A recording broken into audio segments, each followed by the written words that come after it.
That one's You don't like good. doobies for boobies? I, there's no comment that comes out of my mouth Oh, that doesn't okay. get me in trouble.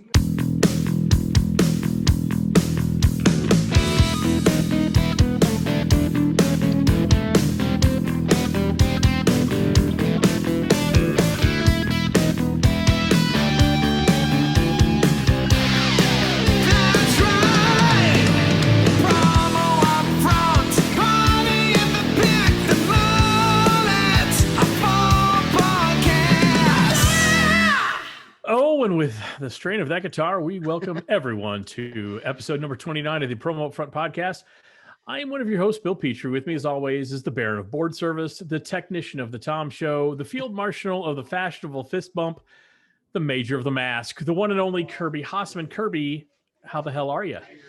I'm doing well, my friend. As you can see, we are actually here at the Tom Show in Cleveland. We were at Columbus earlier today as we were recording this in Cleveland today. I am masked up, but there's no one around me, so I'm gonna take this off just so you can understand me and hear me. Yeah, I'm doing well. Today was really, really fun. So how are you, bud? Good, doing good. Thank you for taking off the mask. I wasn't sure I was actually speaking to Kirby, so that actually helps out a ton, to be honest with you. Yeah.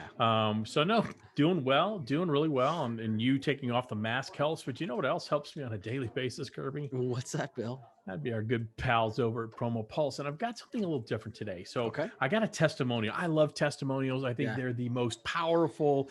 One of the most powerful forms of marketing when you're marketing your business, obviously outside of promotional merchandise. Of course. But this is a great testimonial. So this is, I might even give you the name. Doesn't matter. I love having a really easy place to check in. It's just like checking a pulse. Pretty much anytime I pick up my phone, I check my Promo Pulse. It's an easy inspiration. Promo Pulse takes the giant tornado of promo information flying above and funnels it into one nice little app. I love that. Yeah, I love it. Taking a pulse of the industry. I think I said that a week or two ago, and you were like, "It's almost like they named it on purpose." We're gonna have to get. We actually might have to have a guest-driven show to ask Jason Noakes about that. Yeah, but all joking aside, it is a great place to get your industry news, your industry inspiration, your industry ideas in one place, and it's free at the App Store. Whether you're a Google guy, whether you're an Android guy or a gal, or an Apple guy or gal, it doesn't matter, because you can spend a whole bunch of time going to every freaking website and getting blogs here and content there and supplier specials there. But why bother, Kirby, when it's already done for you in one app? Yeah, and I love that you can customize the people that you want to follow too. Like Absolutely. that's what right away I was like, oh, okay, I do want to do this. I do want to do this. And going through that exercise actually reminded me of people that I wanted to follow that I might not have been. When I saw them there, I'm like, oh yeah, I love their stuff. And so it kind of helped you decide who to follow too, you know? Yeah, no question. Promo Pulse is that only way to get all the information you need to know, save time, and make yourself money. So go ahead, head over to the App Store, whatever one you're using, Android, or I guess that'd be Google Play, or the Apple App Store, and download that Promo Pulse app. Now, this is the Promo Pulse. No, it's not. It's the Promo UPFront Podcast. Yep. See, everybody's got to have the word promo in front of their company. Darn it, it makes it hard. This is the Promo UPFront Podcast. And Kirby, I want to thank you on behalf of 3 of our listeners, all 3 of them. Thank you for having the courage to broadcast from a basement in Cleveland wearing a mask. I do know the hotel you're at, and I know you're in a basement. No, this was it. This is actually at a conference center.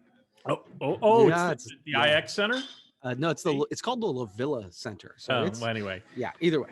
We could talk about Cleveland terrain and buildings another time. But I want to thank you for having the courage to podcast at a in-person event. You have the Promo UPFront topic today. I wonder what we're going to be talking about. Well, I mean, it is funny. I think that I actually went back and forth. There's some news, right, in our industry that I could go with. But I really did feel like today was we did a little bit of sporadic in-person things last year, and I think that as the OPA board, I think we learned some things that we did well, some things we can always do better.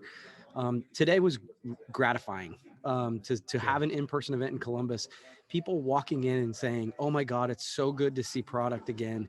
Obviously the numbers weren't what they were pre-pandemic, but the suppliers were like, it's wonderful. Mm-hmm. And so it's worth mentioning. I'm hoping that we are showing people how to do it safely. TISPA and MIPA decided not to do the Tom Show in January, so they're doing theirs later. We made the decision to go ahead and go. So I bring it up to say I think that it's moving in the right direction. We've got everybody's masking up. We've got hand sanitizer everywhere, and I think many of us are just hopeful that we can start moving back.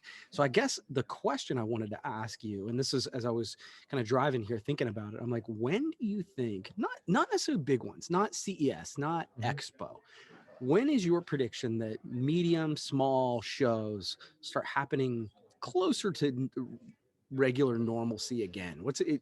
It's evolved, so I'm curious to know your thought now. I'd say, and I feel like I can say with a little bit of authority, quite frankly. Yeah. I'd say today, January 20th, 2021, because you're doing one. You're doing one, and I don't mean that to be flippant. You're doing one. There's the showcase shows. They're doing them as well. And so I think people are starting to get comfortable with the quote unquote restrictions that are in place to keep people safe and healthy. And so I think they are happening now. Are they happening as frequent? No. Right. I've spoken at the Tom shows before. So anybody who's not familiar with the Tom show, it's a traveling show that has, I think, 5 or 6 different regionals involved, and it kind of goes up the interstate corridor there. And so it sounds like MIPA and TISPA, I forget what TISPA stands for. Yeah, it's essentially Cincinnati and Kentucky in that area. They opted out, and everybody's got to do what they have to do the best. So for the best. So I think the ones that are ready to do are doing it. You guys provided a model for this. You guys at OPA, and let the record be clear. You were the first group in the industry that held an in-person trade show after the pandemic began, and I believe it was in August-ish. Yeah, we did the sales safari. Yeah. Yeah. And so that was you guys crazy. Yeah, you guys provided the template for it. And so I know you learned from it. And what's interesting is, I attended, and I know you didn't, you were out of town, but I attended the PPAI Direct-2-You last week, which was a really interesting show. And maybe we can just kind of roll that discussion into this. Really well done. There were technology glitches on day one, which that's going to happen. Yeah. But I got to tell you, days 2, 3, and 4, Sage and PPAI knocked it out of the park. Quite frankly, they did a great job. And here's the thing: if you go into, and so this applies to your question as well, if you go into a regional trade show right now expecting exactly like it was last year, just with masks, don't. It's different. Yeah. If you went into PPAI Direct-2-You last week thinking it's a virtual form of Expo, or it's a virtual copy of Expo, it's not. It's different. It has to be different, and you have to be innovative, and you have to create color outside the lines in a creative way to make it work for everyone. And so I applaud you guys on the OPA board. I applaud everybody who's doing the Tom shows. I applaud PPAI and Sage for what they did during the Direct-2-You last week. The guys at Soapbox today, they're having their first show. And so a lot of really cool innovation. And just, I think if people keep their expectations not in check, but keep them realistic, this can work out very, very favorably for both suppliers and distributors. Yeah, no, excuse me, I actually heard a ton of positive feedback about the Direct-to-You Expo. I sort of checked out, but it was funny just following on social media. Obviously, you heard about the glitches in technology that first day, but honestly, after that, it was like, gosh, everybody was talking about how tired they were. Like it was almost like normal Expo, just didn't get quite the amount of steps. So that's kudos to them. In talking to some suppliers, they actually felt like they had better shows that were more productive. They had higher quality meetings. It wasn't a lot of fluff. There weren't the catalog grabbers. So there were, I think in some respects, it was more productive than a traditional Expo. So it'll be very interesting over the next few years as the world opens back up. We have herd immunity. People are vaccinated. What Expo really looks like. All right. See you tomorrow. Bye-bye. See ya. But it'll be interesting to see what that all looks like. So I love the innovation. I think it's a great question to ask. Yeah. Cool, man. Well, you want me to go to my next topic? I already know what your next topic is. So yes, I do. Oh, okay. Are you going to go right in a row? Man, look at you, rapid fire. I love it. Go.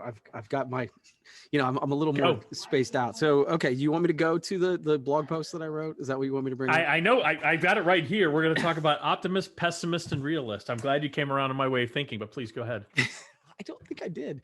But yeah, so you and I have had an ongoing discussion about, optimist, pessimism, and the realist or whatever. Mm-hmm. And one of the things I said that is a realist doesn't exist. A realist is just a pessimist in disguise. That was historically what I had said. Correct. And I think it was interesting. I wrote a blog post the day before talking about positivity being a skill. And the question came in that said that from someone, one of my connections on LinkedIn, what do you think about the realist?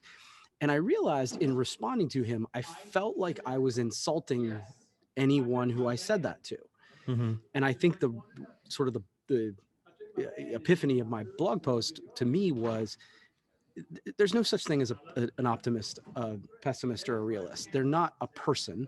They're a moment. They're situational. They're situational. And so now I still don't think I stand by. There's no such thing as a realist. I stand by the idea that you're pretty much either pessimistic or optimistic about that situation. That's the part I would stand by.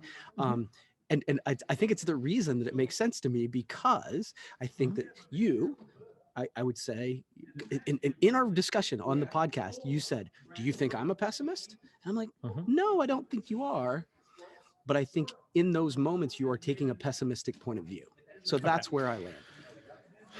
Let me push back on you. So I think in your definition, I agree. I don't think an optimist exists, and I don't think a pessimist exists. I think, well, that's not true. There are people who always see the bright side of life, which is maddening because sometimes things aren't great. And I don't need someone to tell me the boat's not sinking as the Titanic's going down. Right. By the same token, I don't need someone when the cruise ship's sailing all nicely along the water and I've got a drink worried about it hitting an iceberg. That's the pessimist. Right. To me, almost everyone is a realist because it's all situational. I think that's the only type of person who, yes, they're the fringe optimists and the fringe pessimists. Most of us are realists because in the moment you look at the situation and it is a choice. Don't get me wrong, there are choices. 100% a choice. But there's some moments where I choose because of experience, because of strategic foresight, because of gut feeling, whatever you want to say. I might say that's not going to end well.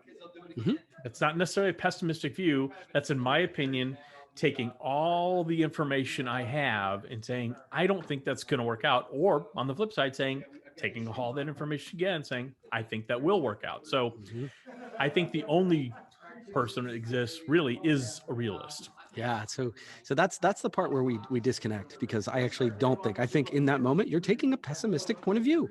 Yeah. From a realistic perspective. Yes. And in that moment, I often take a positive point of view, an optimistic point of view. And so because I think that I can affect that positive change. So I still don't think it's a realist, because a realist is totally objective. Maybe what you're saying, I don't think is realistic at all. I get that. It's still a choice, but sometimes the choice is obvious. Sometimes it's not. So, but when there is a choice, I generally choose positivity. Yes. All right, cool, man. I think you're still wrong, but I appreciate you digging in. I look, I'll tell you what's not wrong though, Kirby. What's that, Bill? You're at a trade show today, and one of the things I love about trade shows, and you're drinking a beer, and you didn't tell me I could drink beer today, which kind of upsets me. I'm not going to lie. It really kind of vexes me greatly. But one of the things I love about trade shows, my favorite thing, honestly, in an in-person trade show, are, every once in a while, there's promotional product that just grabs my attention, goes, I got to have that. Yeah. And the one thing, we're coming off the heels of what would have been Expo in Vegas. Mm-hmm. And the one thing I miss more than anything else, besides the people, but from product only, are the cool name badges that Josh Robbins and Vault Promos would give out. And so I was doing some cleaning over the weekend, and I found two, and they're actually yours, which surprisingly. Okay. So yeah, I'm optimistic about this. This one says, "I'm just here for the samples." You can see it right there. Yeah. And so I'll send that to you. And then I have no idea how this one got in my bag. I'm a walking sex scandal. So I'll make sure to get those to you right away. But all joking aside, they're fun, great giveaways. And it's one great way Josh Robbins and Vault promotes their business, but they're also really cool because I love the magnetic name tags. They don't put the holes in your shirt. Yeah. They're not weird and wonky. They're easy on, easy off. I really love these things, and I know you do too. I do. And the thing about it is, and again, I know we're kind of turning into a Vault commercial, but the reality of it is that's business that I think I didn't know existed, or I didn't think that my customers were doing. And once I sort of opened my eyes to it, it became pretty lucrative, actually. So absolutely. Well, they have that badge release program, badgesmakemecrazy.com. So yeah. But anyway, these are great products. I do love these. It's not that, people don't look at these like, oh, that's a cool product. It really kind of is. Yeah, totally love it. Totally love it. All right, Kirby, is it my turn now? You had two, and I'm going to go. All right. Do you like the doobie? Do you like the weed? You like the marijuana there, Kirby? I'm not a big marijuana guy. Okay. Well, I don't know if you know this, Kirby, but a Michigan dispensary, where marijuana is legal, recreational marijuana is legal in Michigan, is giving away branded joints to anyone who gets the COVID vaccine. So they're trying to give it. They're encouraging people to get the vaccine. You bring proof of that. You get a pre-rolled joint that has the dispensary's logo on it, and it comes in a box, and it says "pot for shots." So I think it's a really great. I think it's a really terrific use of promotional products. Oh, I love that. And I wanted to get your opinion on that. So first of all, I find that there are certain categories that just because I think that they have levels of irreverence. I think alcohol to a degree has this, but I actually think they seem more conservative. The cannabis kind of area, they have some really fun and creative branded stuff. This is super fun, but it's not only super fun, but it's actually doing something for, to try and move people in the right direction. Absolutely. One of the things I say about promo, it's the thing that I think that we're most powerful as an industry, is we affect human behavior. Yep. Like people will do anything for that t-shirt. People will do anything for apparently branded doobies. So I think not only is it creative, but I applaud it, for the message too. So yeah, kudos. And it's actually doing good in the world, right? Yeah. They're trying to encourage people to get healthy. So I got to thinking. Okay. I put my thinking cap on. I thought, how else could we use marijuana to promote good? And so I came up with some campaigns. I want to run these by you. Let me know what you think. Okay. I'm optimistic about this too. I think, realtors always looking to get new business. So when they sell a house, how about handing out weed for deeds? They hand out a property deed. What do you think of that? I think that as a closing gift, that would be after you're signing all those papers. If you've done the mortgages, you need to relax. So yeah, I'm down. Okay. So I think we all know breast cancer is a terrible thing. And so when people donate to breast cancer, how about doobies for boobies? Sure. I'm going to move on from that one. All right. How about, a lot of competition when you fill up your car or motorcycle with gas, right? So what if you went to your local Exxon and their frequent filler program, you got grass for gas? Yeah, I like it. The only concern I think I would have, and the Karen is going off in my head, is that you're encouraging people to drive under the influence or something like that. Yeah, but are you can go to a liquor store? I don't think it's encouraging people. Again, it's the Karen voice, I said. Okay, fine. Let's move on. You would agree recycling is important. That's a problem, right? Yes, people don't recycle things. How about hash for trash? That I like a lot. Okay, that's Kirby one of my favorites. Yeah, that's what. All right. How about one of the things we talk about is the first thing people look at when they look at a new business are reviews online, Yelp, especially like when it comes to restaurants. What about encouraging people to write positive reviews on Yelp? Herb for verb. So you write a couple positive verbs about your restaurant, and you get a little herb. What do you like? You like that? I think that's my least favorite. Dude, I love your creativity, by the way. I'm not taking all of them are good, but I think I could get a little confusing. Okay, I got one more. Dude, so how about right now travel's industry's taking a big hit, and so what about encouraging newlywed couples who get married and they go to an all-inclusive resort. Mm-hmm. When they get there, pot when you tie the knot. Sure. Yeah, I like that one pretty good. Okay. I like that one. Good. Yeah, that one. I think I covered all of them. Yeah. No, I think the hash for trash is probably my favorite. That's hash for trash. And what was the first one? That would be weed for deeds. Yeah, I think I like that one too. You don't like doobies for boobies? There's no comment that comes out of my mouth that doesn't get me in trouble. I just got us in trouble twice. Yeah, cool. All right. My turn? Right. Yeah, sure. Go ahead. Why don't you go ahead? Okay, so I was thinking of you last week. I was reading the book The Practice by Seth Godin. I was kind of going through it again. If you haven't read that, fantastic. Really, really good. It's one of my favorite ones he's done in a while, to be honest with you. Yeah. It spoke to me right where I was. But one of the things he talked about in there is the art of improv, right? And how when you go to become a student of improv, the idea is you never say no. You say yes and. Yes, right? and. Yeah. And as I was kind of reading about it and how, you just got to keep rolling, it made me think of you. And it made me think of us together sort of in this sort of podcasting journey. I think about it all the time that you and I tend to, we're very proud of the fact that we don't edit. Somebody walks through and talks, we can keep rolling with it. Keep it going, baby. Yeah. And I think both of us take pride in that. And it occurred to me that podcasting like this is a little bit like improv. This is our version of improv. And so I wanted to see what your take was on that concept. You think that's right? But I think it's one of the reasons I think it's fun. Yeah, 100%. I think it's right because honestly, I would get very bored with this podcast. And I think actually both our listeners would too. If we dropped one. Yeah. They didn't like the whole doobies for boobies comment. I think the reason people like the podcast is the reason I still enjoy doing it. The reason I still never know really what you're going to bring up. It keeps me on my toes. And I like thinking like that. I like pushing my brain into those areas. And so, it doesn't become overly repetitive. It doesn't become something mundane. And I very much like the danger of that, to be honest with you, because, even when I'm doing a scripted education session, I'm a big believer that 70% of what I'm going to say, I already know. The other 30%, I'm going to read the room and I'll figure it out as I go, because there's something very exciting both for the speaker and for the audience, I believe, when you're kind of walking the tightrope a little bit. And I think that's where the improv comes in. And so absolutely, I'm a much better extemporaneous speaker because we do this podcast. I think you would feel the same. Oh, 100%. It's funny. When I first started doing Delivering Marketing Joy, I used to white knuckle it a little bit when people didn't give me the question in advance. Yeah. And honestly, and now sometimes I think it's better because I can give a more thoughtful, if it's a deeper question I need to think about. But I love now because it's just like, we'll see where this brain takes me. and that's just kind of fun. So cool. That was it.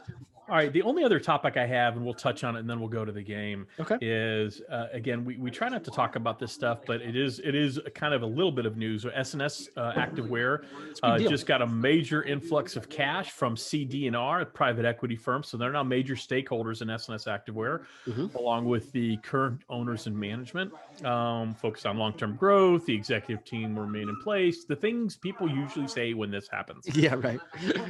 It's always nerve-wracking when this happens, but what's interesting to me, they're already a $1.5 billion a year supplier, and it's like, where are you going to go from here? So I'm just, that one surprised me because I already feel like they're where other people want to be. So this one kind of took me a little off guard. Now everybody's for sale. I got that, but very interesting. Yeah, no, it was funny because again, at a show, and I just happened to reach down and check my email while I was sitting there. And this was one that I think caught a lot of people off guard, at least because I was like, hey, S&S was, sold. And most people were like, really?